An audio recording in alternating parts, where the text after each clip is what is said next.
Hello everyone, welcome to make easy coaching classes. मैं doctor Nitin Soni और मैं आपको पढ़ाने वाला हूँ cell cycle and cell division.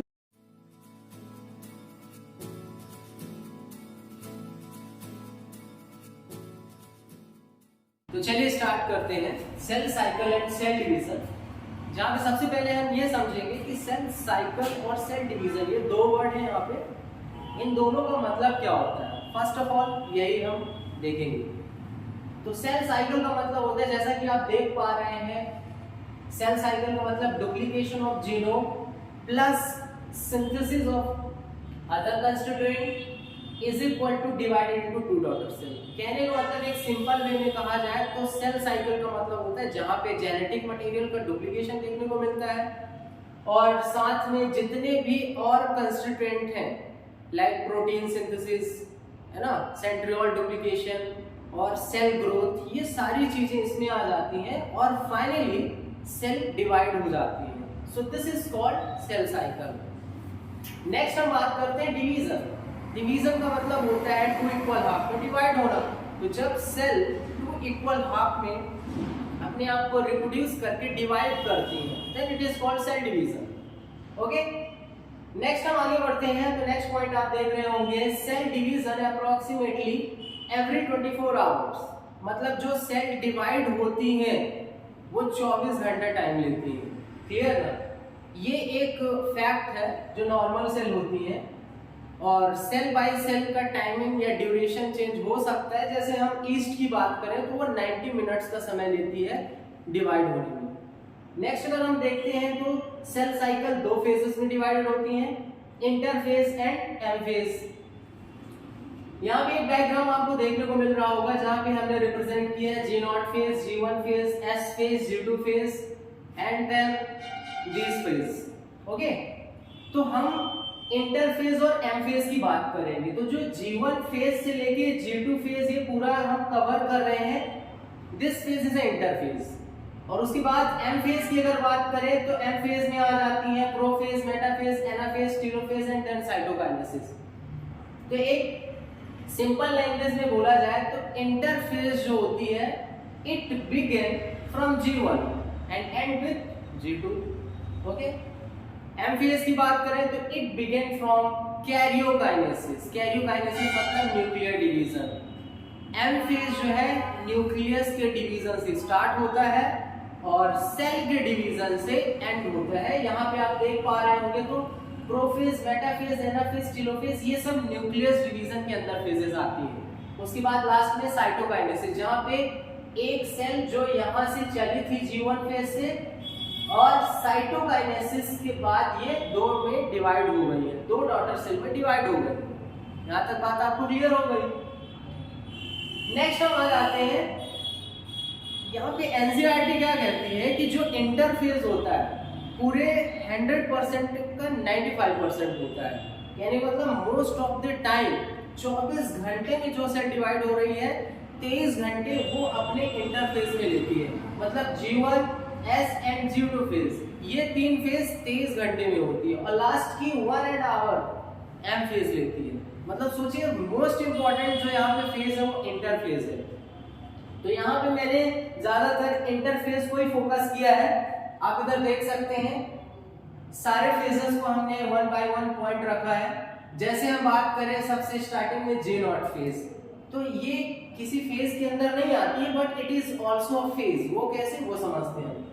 G0 phase को हम कोसेंट फेज भी कहते हैं। कोसेंट फेज मतलब ऐसी फेज जहाँ पे सेल जो है डिवाइड नहीं करती हैं, मतलब मेटाबॉलिकली एक्टिव रहती हैं, तैयार रहती है डिवीजन के लिए, लेकिन डिवाइड नहीं करती हैं, डिवाइड में पार्टिसिपेट नहीं करती हैं।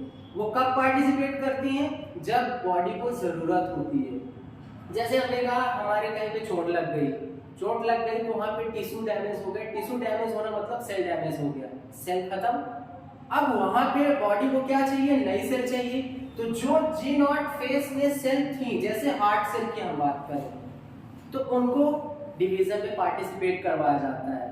ठीक है, तो यहाँ पे सिर्फ G0 का इतना ही मतलब समझना है कि यहाँ पे सेल मेटाबॉलिकली एक्टिव रहती हैं, इसे कोसेंट फेज कहा जाता है। क्लियर ना? और ये तब डिवाइड करती हैं जब इनकी जरूरत होती है बॉडी को। नेक्स्ट G1 फेज की बात करें तो G1 फेज जहां पे सेल मेटाबॉलिकली एक्टिव है। भाई मेटाबॉलिकली एक्टिव होने का मतलब क्या है, जहां पे ऑल केमिकल रिएक्शन चल रही होती है, this is called metabolically active.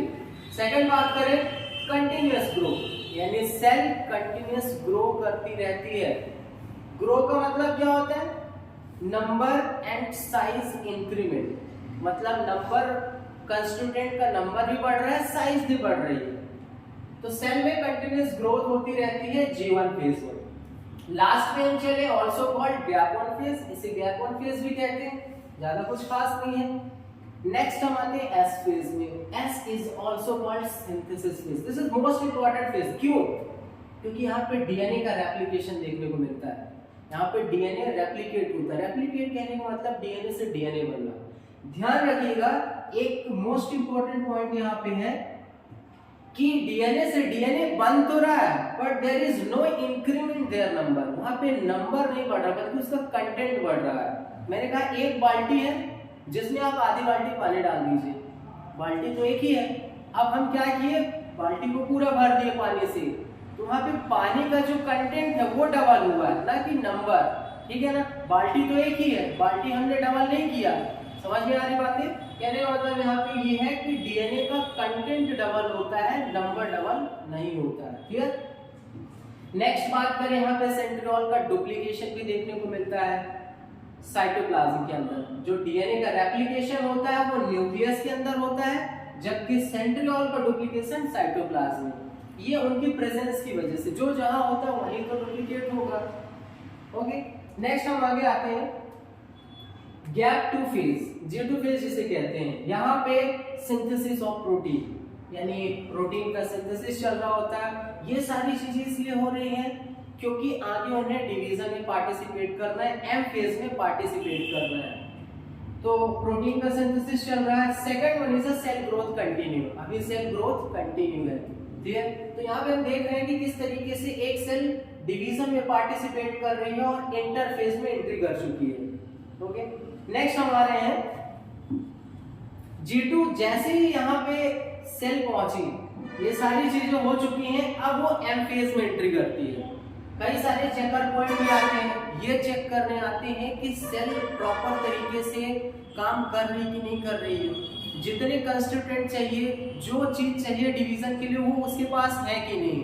थोड़ा सा भी अगर ऐसा कुछ उन्हें लगा, और यहाँ पे चेकर कौन होते हैं, चेकर जेनेटिक मटेरियल होते हैं, जीन्स होते हैं, जो चेक करते हैं कि सेल जो है M फेज में जाने के लायक है कि नहीं है, उसके अंदर वो सारी प्रॉपर्टी है कि नहीं है, सारे कंटेंट है कि नहीं। अगर थोड़ा सा भी उनको लगा, तुरंत इंटरफेज में भेज दिया जाता है, तुरंत प्रिपरेटरी फेज में भेज दिया जाता है कि अभी तुम पहले तैयार हो जाओ, तब हम तुम्हें M फेज में जाने के लिए भेजेंगे। M फेज आपको मैं पहले बता चुका हूँ 95% इंटरफेज होता है और 5% मात्र M फेज में टाइम लगता है। M फेज में क्या होता है, it start with nuclear division and end with cell division. इसमें ज्यादा मैं डिस्क्रिप्शन नहीं दूंगा क्योंकि वीडियो बहुत बड़ा हो जाएगा, तो आप बस इतना ध्यान रखिए कि M फेज में और भी फेजेस आती हैं, जैसे प्रोफेज, मेटाफेज, एनाफेज, टेलोफेज। ये न्यूक्लियर डिवीजन की फेजेस हैं, ठीक है ना, जिसे हम कैरियोकाइनेसिस बोल रहे हैं। उसके बाद हम देखेंगे साइटोकाइनेसिस, जहां फाइनली सेल 1 से 2 में कन्वर्ट हो जाएगी। ऑलमोस्ट मैं ये कहना चाह रहा हूं कि cell cycle and cell division का एक थीम हमें समझ में आना चाहिए कि यहाँ पे हो क्या रहा है। मैंने कहा यहाँ पे 2 फेजेस आती हैं, interphase and M phase. Okay, तो ये फेजेस को हमने किस तरीके से कंप्लीट किया, आपको वीडियो कैसा लगा डिस्क्रिप्शन बॉक्स में जरूर बताइए।